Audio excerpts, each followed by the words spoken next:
सार्वत्रिक निवडणूक लोकशाहीचा उत्सव. हिंदुस्थानमध्ये सध्या निवडणुकीचा कुंभमेळा भरला आहे. 7 टप्प्यात प्रक्रिया पूर्ण होऊन 4 जून रोजी निकाल लागणार आहे. खरे तर निवडणुकीची टक्केवारी घसरत चालली आहे. ती वाढावी म्हणून जाहिराती देऊन करोडो रुपयांचा मलिदा वाटला जातो.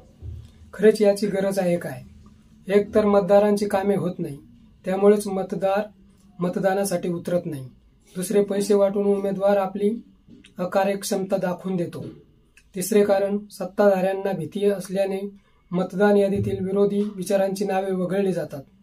चौथे कारण, धाक दहशत दाखवून थेट मतदारांनाच मतदान करण्यास मज्जाव केला जातो.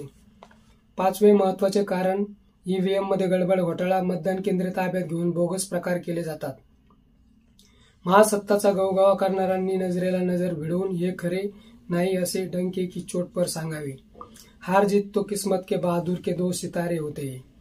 मग घाबरून मतदार उमेदवार यांना दहशत दाखवून या लोकशाही उत्सवाचा पंचनामा का केला जात आहे? मतदान हे पवित्र कार्य व निवडणूक लोकशाहीचा आत्मा होय. आज हे बिनडोक राजकारण्यामुळे धुळीस मिळण्याच्या मार्गावर आहे. हिंदुस्थानला राजकारण्यांनी खा खा खा भस्म्या रोग लावला आहे. सत्तेतून पैसा व पुन्हा पैशातून सत्ता मिळवण्याचा वेळा विचार यातून राजकारणी बाहेर पडायला तयार नाही. नोटाबंदी, जीएसटी, महागाई, बेकारी, लोकांच्या हातांना काम नाही, त्यामुळे दामही नाही, अशाच भ्रष्टाचाराची प्रकरणे बाहेर येत आहेत. लोकांनी तिजोरीत टाकलेला पैसा राजकीय वळू फस्त करताना दिसतात. चौकीदारी वगैरे जुमला झाला आहे. पैशांच्या जोरावर न्याय खुंटीला टांगून आमदार खासदार खरेदी करून राजकीय पक्ष फोडले जातात. न्यायदेवतेच्या डोळ्यावर गांधारी पट्टी व राजकारणी झोपाळ्यावर बसून न्यायालयाचा तमाशा पाहतात. मग यालाच आता उत्सव समजायचा काय? मतदानाची टक्केवारी वाढण्यासाठी खास प्रयत्न व्हायला हवे आहेत.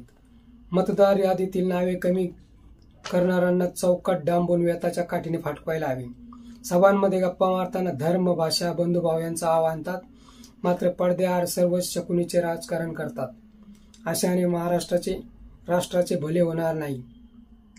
पण लोकशाहीचा हा उत्सव वगैरे बाजार गप्पा ठरतील. निवडणूक आयोगाने नेमके काय करायला पाहिजे याचा विचार केला पाहिजे. मित्र, हा व्हिडिओ आपणास कसा वाटला ते कमेंट बॉक्समध्ये सांगा व आमच्या ॲक्शन मराठी चॅनलला सबस्क्राईब करा.